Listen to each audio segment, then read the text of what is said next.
मुझे पापा की ऐसी हालत देख के इतना बुरा क्यों लगा? जब उस बिल्डर ने उन्हें धक्का मारा तो मुझे उस बिल्डर पे इतना गुस्सा क्यों आया? क्या ये सचमुच खून का असर है? मुझे पापा को देख के बहुत तरस आया। आखिर कैसे उनकी इतनी बुरी हालत हो गई? उन्होंने अपने आप को कैसे क्या कर लिया? आखिर क्यों वो झाड़ी मजदूरी का काम करने लगे? क्या मुझे पापा की मदद करनी चाहिए? क्या मुझे ये सब कुछ मम्मी को बता देना चाहिए? नहीं नहीं, मम्मी को नहीं बता सकती, नहीं तो मम्मी बहुत परेशान हो जाएंगी। पर मैं पापा की मदद करना चाहती हूँ, पर कैसे करूँ कुछ समझ नहीं आ रहा है। जब तक मैं मम्मी से बात नहीं कर लूंगी मेरे मन को शांति नहीं मिलेगी। पर पापा के बारे में मैं क्यों सोच रही हूँ और मैं क्यों मदद करूँ उनकी? उन्होंने आखिर हमारे लिए किया ही क्या है? वैसे भी मेरी डिलीवरी का समय नजदीक आ रहा है। अगर मैं पापा के बारे में सोच के ज्यादा टेंशन लूंगी तो मेरे होने वाले बच्चे के साथ कुछ भी हो सकता है। नहीं नहीं, मुझे अपने आप को खुश रखना होगा।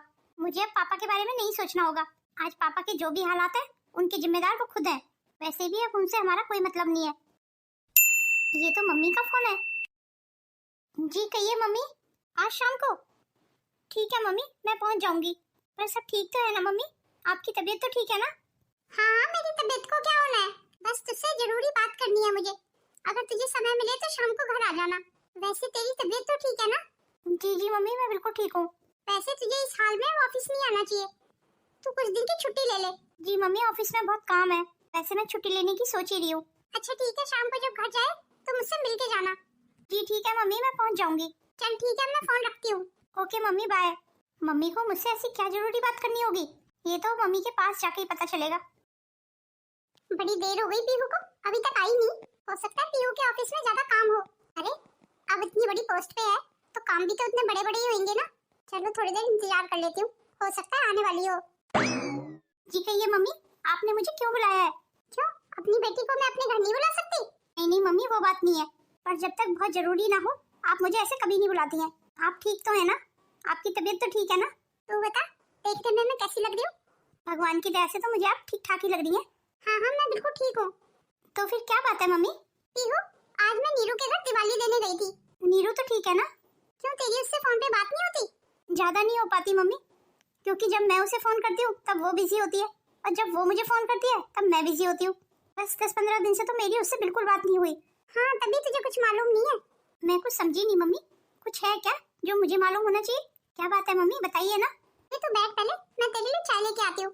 आराम से चाय पानी पी, तब बैठ के बात करते हैं। नहीं नहीं मम्मी, चाय वगैरह मैं ऑफिस से पी के आई हूँ। आप बताइए ना क्या बात है। मैंने आज नीरू के घर सुषमा को देखा। छोटी माँ? पर वो वहाँ क्या कर रही थी? और नीरू ने छोटी माँ को अपने घर घुसने भी क्यों दिया? क्या नीरू छोटी माँ की आदत को जानती नहीं है? अरे अरे, तू पहले मेरी बात तो सुन। सुषमा को नीरू ने थोड़ी बुलाया था। तो फिर वो नीरू के घर में कैसे पहुंची? मैंने सुषमा को नीरू के घर नौकरानी बने हुए देखा। ये आप क्या कह रही है मम्मी? जैसे तू हैरान हो रही है ना, ऐसे ही मैं भी हैरान हो गई थी सुषमा को वहाँ देख के। इसका मतलब पापा की और छोटी मम्मी की दोनों की एक जैसी हालत है? क्या तूने अपने पापा को भी ऐसे हाल में देखा? मैंने पापा को बहुत बुरी हालत में देखा मम्मी। वो एक बिल्डर के यहाँ मेहनत मजदूरी का काम कर रहे हैं। ये तो क्या कह रही है पीहू? मेहनत मजदूरी और तेरे पापा?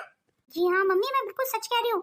पर इन दोनों ने तो अपना घर खरीद लिया था ना, तो इनकी ऐसी हालत कैसे हो गई? ये तो मुझे भी नहीं पता मम्मी, उनके कपड़े और रहन सहन देख के लग रहा था कि बहुत बुरी हालत में है। पापा को मैंने इतना लाचार और बेबस कभी नहीं देखा। क्या तू पता लगा सकती है पीहू कि ये सब कैसे हुआ? आखिर तेरे पापा की इतनी बुरी हालत कैसे हो गई? जी मम्मी, ये तो मैं पता लगवा लूंगी, पर क्या हमें पापा की मदद करनी चाहिए? मैं मानती हूँ उन्होंने हमारे साथ बहुत बुरा किया और सुषमा ने भी हमें सुनाने में कभी कसर नहीं छोड़ी, पर फिर भी सुषमा को ऐसे हाल में देख के मुझसे रहा नहीं गया। मुझे वाकई में बहुत बुरा लगा। आप परेशान मत होइए मम्मी, मैं देखती हूँ मैं क्या कर सकती हूँ। मैंने तो सुना है विवान ने भी शादी कर ली है। हाँ, ये तो मैंने भी सुना है। तो ये भी तो हो सकता है ना, दोनों सास बहू की बनती ना हो आपस में। तो क्या सुषमा की बहू ने उसे घर से निकाल दिया? ये तो मुझे नहीं पता मम्मी, पर मैं पता लगवा लूंगी। पर अगर उसकी बहू ने ऐसा किया है ना तो बहुत गलत किया है। मेरा मतलब है अभी कुछ महीने पहले ही तो विवान की शादी हुई थी और आने वाली बहू ने सास ससुर को घर से निकाल दिया। प्रकृति तो अपना हिसाब किसी पे नहीं छोड़ती मम्मी, फिर चाहे वो पापा ही क्यों ना हो। क्या मतलब, मैं कुछ समझी नहीं। पापा ने हमें भी तो घर से निकाला था ना मम्मी, तो प्रकृति ने उनकी बहू के जरिए हमारा वो हिसाब पूरा कर दिया। हाँ, तूने बिल्कुल ठीक कहा। ये सब तेरे पापा के कर्मों का फल ही है जो आज वो भुगत रहे हैं। सुषमा ही कौन सी कम थी, वो भी हमेशा सबकी बेइज्जती करती थी, यहाँ तक कि उसने अपने बच्चों पे भी ध्यान नहीं दिया। दोनों के दोनों बच्चे बिगड़ गए थे। मैं ये सब जानती हूँ, पर फिर भी अपने मन को तसल्ली नहीं दे पा रही हूँ। पीहू, क्या तू अपने पापा के लिए कुछ कर सकती है? मेरा मतलब तू करके देखना, शायद तेरी बात विवान जरूर सुनेगा। मैं विवान के पास जरूर चली जाती, पर इस हाल में विवान से कैसे बात करूं माँ? मेरा मतलब है वहाँ पे विवान से कुछ कहा सुनी हो गई तो, और मेरी कहीं तबीयत बिगड़ गई तो, बस इसी बात का डर है मुझे। आप बस थोड़ा सा सब्र कर लीजिए मम्मी, मुझे थोड़ा वक्त दीजिए। मेरे बस में जितना होगा ना मैं उतनी कोशिश करूंगी। देख, इन सब बातों में तेरे लिए चाय पानी लाना तो मैं भूलेगी। चल तू बैठ, मैं तेरे लिए चाय लेके आती हूँ। मम्मी साथ में कुछ खाने के लिए भी ले आना। अरे इसमें कहने की क्या जरूरत है, मैंने तेरे लिए पंजीरी के लड्डू बनाए हुए। पंजीरी के लड्डू तेरे लिए और तेरे होने वाले बच्चे के लिए बहुत अच्छे रहेंगे। तू बैठ, मैं अभी लेके आती हूँ। तो क्या पीहू के दिल में अभी भी मेरे लिए कुछ सम्मान बाकी है? आखिर क्यों अपने बाप की बेइज्जती होते हुए वो नहीं देख पाई? और उसने मुझसे पापा नहीं कहा, मुझसे सर कह के बात कर रही थी। पर पीहू ने जो कुछ किया सही तो किया। अगर वो सबके सामने मुझे पापा कह देती तो कितनी बेइज्जती होती उसकी। कहाँ मैं झाड़ी मजदूरी पे काम करने वाला, और कहाँ वो इतनी बड़ी शहर की कलेक्टर। मैं तो कहीं से भी उसका बाप कहलाने के लायक नहीं हूँ। पीहू ने अच्छा ही किया जो मुझे पापा कह के नहीं बुलाया, मैं इसी लायक हूँ। एक समय था जब मुझे अपनी बेटियों से नफरत थी, मैं अपनी बेटियों के बारे में बात भी नहीं करना चाहता था। तो आज मैं क्यों चाहता था कि पीहू मुझे एक बार पापा कह के बुलाए? क्या उसकी कामयाबी और रुतबे को देख के? आज भी मैं नहीं सुधरा, मेरी सोच वहीं की वहीं है। मैं सचमुच बहुत घटिया और नीच आदमी हूँ। अरे आप कब आए? मैंने तो आपको देखा ही नहीं। मैं तो सुबह से घर पे ही हूँ, मैं कहाँ जाऊँगा? तुम बताओ, तुम्हारे 2 दिन कैसे रहे? पर आज आप सुबह से घर पे ही क्यों हैं? आज आप काम पे नहीं गए? मुझे काम से निकाल दिया। अरे ऐसे कैसे काम से निकाल दिया? तो क्या आपसे कोई गलती हो गई थी? जरूर आपने कोई काम बिगाड़ दिया होगा। अरे कुछ बोलते क्यों नहीं है? मैं आपसे कुछ पूछ रही हूँ। क्या बात है, आप कुछ उदास लग रहे हैं। तुम्हें पता है कल मेरी किससे मुलाकात हुई? अरे मुझे कैसे पता होगा? वैसे बताओ तो सही, किससे मुलाकात हुई? पीहू से। पर पीहू तुम्हें कहाँ मिल गई? सब बताऊंगा। ले, तू यहाँ गप्पे लगा रही है और मैं कब से तुझे नीचे आवाजें दे रही हूँ। देख सुषमा, ऐसे नहीं चलेगा बिल्कुल। नीचे सारा काम पड़ा हुआ है अभी, और वैसे तू बिना बताए छत पे आई कैसे? घर का सारा काम क्या तेरा बाप करेगा? आंटी अभी तो सारा काम खत्म करके आई हूँ, अब कौन सा काम रह गया? तूने बालकनी में तो झाड़ू लगाई नहीं, वहाँ झाड़ू कौन लगाएगा? आंटी वहाँ झाड़ू मैं सुबह लगा दूंगी। वैसे भी आपकी बहन के घर 2 दिन काम कर करके मैं बहुत थक गई हूँ। पर तू तो नौकर है ना, नौकर कैसे थक सकते हैं? और सुन, मैं तुझे मुफ्त में नहीं पाल रही हूँ। यहाँ रहना है और खाना है तो काम तो करना ही पड़ेगा, और वो भी मेरी मनमर्जी से। पर आंटी, काम लेते समय तो आपने कहा था 2 घंटे ही काम कराएंगी। अब तो आप सारा सारा दिन मुझसे काम कराती हैं और बदले में तनख्वाह भी कम देती हैं। कई बार तो आप रात के समय ही बेल बजा देती हैं। और तो और मैं तो सही से सो ही नहीं पाती हूँ। यहाँ तो ये सब तुझे करना ही पड़ेगा, और अगर नहीं करना है तो अभी घर खाली कर दो मेरा। और हाँ, तू नौकर है, कहीं की महारानी नहीं लगी हुई है कि तू अगर थक जाए तो मैं तुझे आराम करने के लिए बोल दूं। वैसे भी मेरा तेरे से क्या रिश्ता है, मैं मालिक और तू नौकर। अब जल्दी से नीचे आ और बालकनी में झाड़ू लगा के जा, और कुछ खाने के लिए भी बना दे मेरे लिए। और हाँ, थोड़े से कपड़े भी पड़े हैं, वो भी धोने हैं अभी तुझे। बस नौकरों को तो फ्री की तनख्वाह देते रहो, तब बड़े खुश रहते हैं नौकर। पर मैं उन मालिकों में से नहीं हूँ कि फ्री की तनख्वाह देती रहूं, मैं तो पूरा काम करवाऊंगी। तो क्या नौकर इंसान नहीं होते? हमारी तो जानवरों से भी ज्यादा बुरी हालत है। ये आंटी तो मुझे चैन नहीं लेने देती है, सारा दिन मुझसे काम करवाती है। रचित के पापा, अब मुझसे इतना काम नहीं होता है, आप कुछ कीजिए ना। मैं तो कहीं और भी काम नहीं पकड़ सकती, ये आंटी मुझे कहीं जाने ही नहीं देती है। अगर मैं कहीं और काम नहीं करूंगी तो हम रोटी क्या खाएंगे? क्या रहने के लिए छत ही काफी है, पेट भरने के लिए रोटी नहीं? आप कह रहे थे ना पीहू से मिले थे, आपने बात की पीहू से? आप उससे बात कीजिए ना कि आपकी कहीं नौकरी लगवा दे। मुझसे अब सब लोगों के ताने नहीं बर्दाश्त होते हैं, मुझे नहीं चाहिए ये जिंदगी। आप कुछ बोलते क्यों नहीं है? आप ऐसे चुप क्यों खड़े हैं? तुम थोड़ा सब्र रखो, सब ठीक हो जाएगा। अरे क्या ठीक हो जाएगा? अब तो आपकी नौकरी भी नहीं रही। आपने कुछ सोचा है अब हम क्या खाएंगे? आज के समय में बिना सिफारिश की कोई नौकरी भी नहीं देता है। पहले पीहू की सिफारिश से मुझे कितनी अच्छी नौकरी मिल गई थी, पर अब मैं किस मुंह से पीहू से बोलूं कि मेरी नौकरी लगवा दे? पर कई बार सुषमा की तकलीफ भी मुझसे देखी नहीं जाती। अब सुषमा पूरी तरह से गलत भी नहीं है, वो सही तो कह रही है। अब उसकी भी उम्र हो गई है, उससे इतना काम कैसे होगा? पर भला दूसरे इस बात को क्यों समझेंगे? उन्हें तो सिर्फ अपने काम से मतलब है। ये हमारी तकलीफ है, इस तकलीफ से हमें खुद ही जूझना होगा। कल फिर और कहीं जाऊंगा काम की तलाश में। अब मुझे जैसा भी काम मिलेगा ना, मैं छोटा बड़ा नहीं देखूंगा, खुशी खुशी कर लूंगा, ताकि सुषमा की थोड़ी सी मदद हो सके। तो क्या मैं पूरी जिंदगी दूसरों के घरों में झाड़ू लगा लगा के मर जाऊंगी? मैंने भी सारी जिंदगी पापड़ी पेले, कम से कम ऐसी जिंदगी का तो मैंने सपना नहीं देखा था। जिंदगी के इस पड़ाव पे इतना तो मुझे समझ आ गया है, यहाँ कोई किसी का नहीं है। मैं अब अपनी बाकी की जिंदगी यूं ही तो नहीं गवा सकती हूँ। रचित के पापा हैं, उन्हें कहीं नौकरी ही नहीं मिल रही।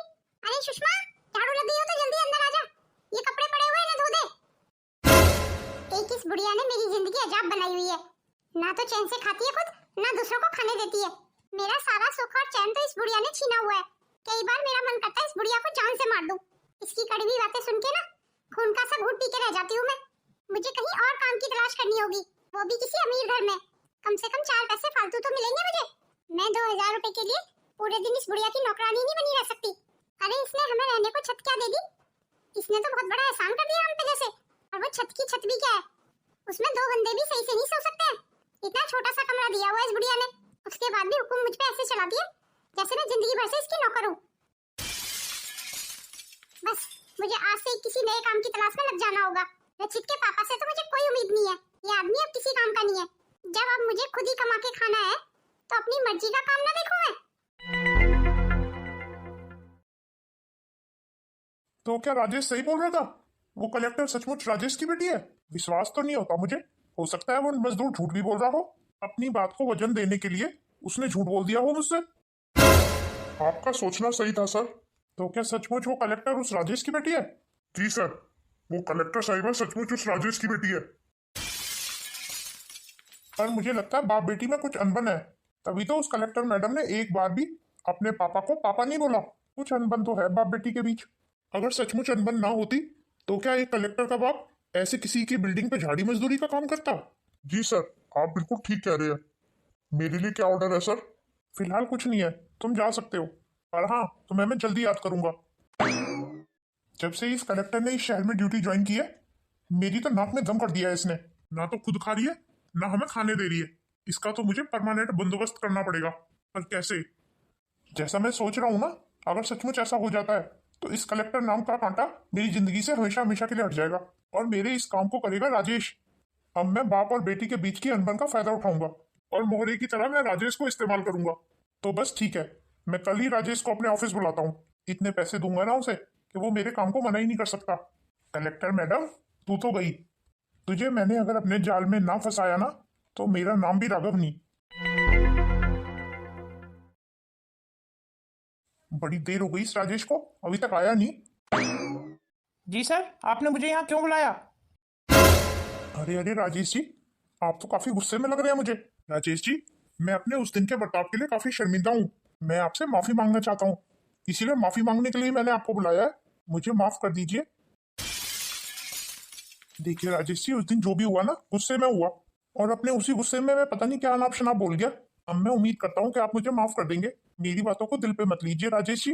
और वैसे भी मुझे थोड़ी मालूम था कि कलेक्टर साहिबा आपकी बेटी है। अच्छा, आप गुस्सा थूक भी दीजिए राजेश जी। आप तो जानते हैं राजेश जी, इन दिनों मैं काफी तकलीफ से गुजर रहा हूँ। मेरा करोड़ों रुपए दाव पे लगा हुआ है और जिस इंसान का करोड़ों रुपए दाव पे लगा होता है वो तो परेशान रहेगा ही ना। उसे कहाँ पता होता है कि वो कब क्या किससे बोल दे। अच्छा राजेश जी, हम मान भी जाइए। देखिए, मैं आपको बहुत अच्छी नौकरी दूंगा और आपको ढेर सारे पैसे भी दूंगा। और अगर आप मेरा एक काम कर दें तो मैं आपको रहने के लिए एक शानदार घर दूंगा और एक गाड़ी भी दूंगा। अगर मंजूर है तो बोलो। अरे वाह, रहने के लिए घर और गाड़ी? घर और गाड़ी के लिए तो मैं कुछ भी कर सकता हूँ। तो बताइए राजेश जी, आप मेरा काम करेंगे? तो क्या सचमुच आप मुझे रहने के लिए घर और गाड़ी देंगे? लगता है आप अभी राघव के बारे में अच्छे से जानते नहीं हो। राघव अगर एक बार जवान दे देना तो उस जवान के लिए मर मिटता है। मैं आपको जवान देता हूँ, अगर आप मेरा काम कर देंगे तो मैं आपके लिए रहने के लिए घर और गाड़ी जरूर दूंगा। तो समझिए, आपका काम हो गया। बताइए मुझे क्या करना होगा? फिलहाल सब कुछ आपको पता चल जाएगा, बस थोड़ा सा इंतजार कीजिए। मेरा एक आदमी आपको सारा काम समझा देगा। फिलहाल तो आप मेरे साथ बैठ के चाय पीजिए। अगर आप मेरे साथ बैठ के चाय पियेंगे तो मेरी बड़ी खुशकिस्मती होगी। अरे वाह, इतना बड़ा बिल्डर और मेरे साथ चाय पिएगा? मुझे तो अपनी किस्मत पे विश्वास ही नहीं हो रहा है। वैसे मैं बहुत काबिल हूँ, इनको मेरी काबिलियत का बहुत देर के बाद पता चला। अब मुझे जिंदगी के धक्के नहीं खाने पड़ेंगे। ये जो भी बोल रहे हैं ना, काम कर दूंगा मैं इनका। फिर मेरे पास भी रहने के लिए अच्छा घर होगा और गाड़ी होगी। ये बात सुषमा को बताऊंगा ना, सुषमा कितनी खुश हो जाएगी। लगता है भगवान ने मेरी सुन ली, मेरी किस्मत बदलने वाली है। शायद भगवान को मुझ पर रहम आ गया। वैसे भी मैंने जिंदगी में कभी किसी का बुरा नहीं किया था, तो भगवान मेरे साथ क्यों बुरा करता। मेरे लिए तो आप 1 कप कॉफी मंगाइए। वो क्या है ना, बहुत समय से कॉफी नहीं पी मैंने। हाँ हाँ, क्यों नहीं, कॉफी क्या, आज तो आप मेरे साथ लंच भी करेंगे। लंच में भी बता दीजिए क्या क्या खाएंगे, मैं वही ऑर्डर कर दूंगा। क्या सचमुच आप लंच मंगाएंगे मेरे लिए? अरे हाँ हाँ राजेश जी, मेरी बातों में अच्छे से फंस गया ये, बड़ा ही बेवकूफ आदमी है।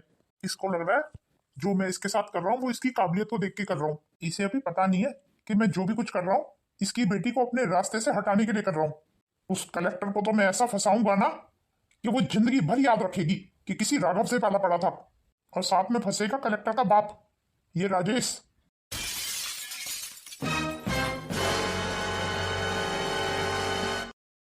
और बता आशु बेटा, हॉस्पिटल से कोई खुशखबरी आई? जी माँ जी, आप दादी बन गई, हमारे घर में लक्ष्मी आई है। पीहू तो ठीक है ना? जी माँ जी, बिल्कुल ठीक है पीहू दीदी, कल उन्हें हॉस्पिटल से डिस्चार्ज भी मिल जाएगा। फिर तो मैं अपनी पोती के साथ दिन रात खेला करूंगी। मैं भी खेला करूंगी, मेरे तो दो दो रिश्ते होंगे, एक मौसी का और एक चाची का। चल जा, अब ये खुशखबरी जल्दी से अपनी माँ को भी दे दे। जी माँ जी, बस उनको फोन कर देती हूँ, वो भी सुबह से परेशान हो रही है। कई फोन आ चुके हैं मम्मी के, उन्हें भी बता दूं कि वो नानी बन गई है। कहो क्या समाचार है? उस कलेक्टर नी ने डिलीवरी के बाद ऑफिस ज्वाइन किया? जी सर, आज ही ज्वाइन किया ऑफिस। ठीक है, तुम जा सकते हो। बस पिछले 4 महीने से मैडम के ऑफिस ज्वाइन करने का ही तो इंतजार कर रहा था मैं। समय आ गया है कि अब मुझे मेरे काम को अंजाम देना ही पड़ेगा।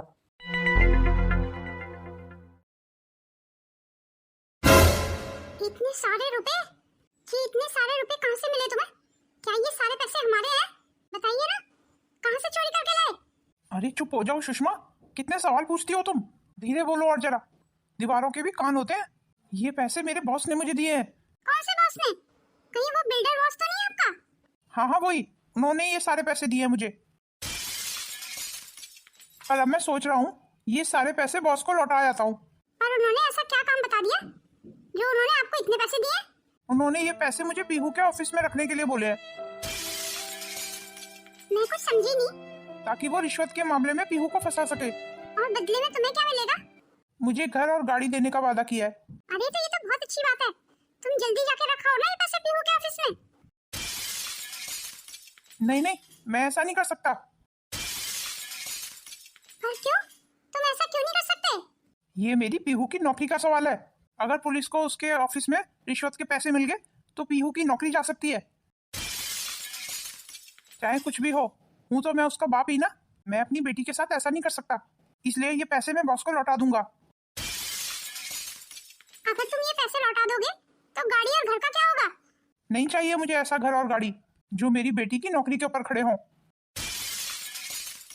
तुम्हारा दिमाग खराब हो गया जो इस तरीके की बातें कर रहे हो। अरे पीहू की नौकरी छूट भी जाएगी तो क्या बिगड़ जाएगा? पीहू को कोई फर्क नहीं पड़ेगा। भगवान की दया से उस घर में आशीष जी और आशु अच्छा कमाते हैं, और पीहू को भी कोई दूसरी नौकरी मिल ही जाएगी। मैं कहती हूँ चुपचाप से पैसे रखाओ पीहू के ऑफिस में, हमारे हालात बदल जाएंगे। इस दुनिया में सब अपने बारे में सोचते हैं, अगर हम अपने बारे में सोच लेंगे तो क्या आफत आ जाएगी। देखो राजेश जी, मैं सबके घरों में झाड़ू पोछा कर करके अब थक गई हूँ। आंटी की आदतों को तो आप जानते हो ना, कितना काम करवाती है वो मुझसे। मुझसे भी इतना काम नहीं होता है राजेश जी। भगवान की दया से आपका बॉस जो बोल रहा है ना, उस काम को कर दो। कम से कम हमारे लिए रहने का घर का इंतजाम तो हो जाएगा ना। आखिर कब तक हम इस छोटे से कमरे में रहते रहेंगे? भगवान के लिए मेरी बात मान लो राजेश जी, इसी में हम दोनों की भलाई है। देखो राजेश जी, ऐसे मौके बार बार नहीं मिलते। लक्ष्मी माता खुद हमारे दरवाजे पे आई है और आप उनका निरादर कर रहे हो। तुम चाहे कुछ भी कहो, पर ये पैसे मैं पीहू के ऑफिस में नहीं रख के आऊंगा। बस बात खत्म, मुझे इस बारे में और कोई बात नहीं करनी। कल सुबह तक मैं ये सारे पैसे बॉस को लौटा आऊंगा, बस कैसे भी करके आज की रात गुजर जाए। इस आदमी का दिमाग खराब हो गया है जो ऐसी बक्की बक्की बातें कर रहा है। इसे दुनिया की पड़ी है पर मेरे बारे में नहीं सोचता है। मुझे लोगों के घरों में झाड़ू पोछा करने भेज देगा पर अपनी बेटी पे आंच नहीं आने दे सकता। मुझे तो नहीं लगता अब ये मानने वाला है। अब तो मुझे ही कुछ करना पड़ेगा। जो काम ये नहीं कर सकते वो काम मैं तो कर सकती हूँ। हाँ तो फिर यही ठीक है, अब इस काम को अंजाम मैं दूंगी। पीहू के ऑफिस में पैसे अब मैं रख के आऊंगी। मुझे बस अपने बारे में सोचना है, मुझे किसी के बारे में नहीं सोचना। वैसे भी पीहू ने मेरे लिए क्या किया है जो उसके बारे में मैं सोचूं?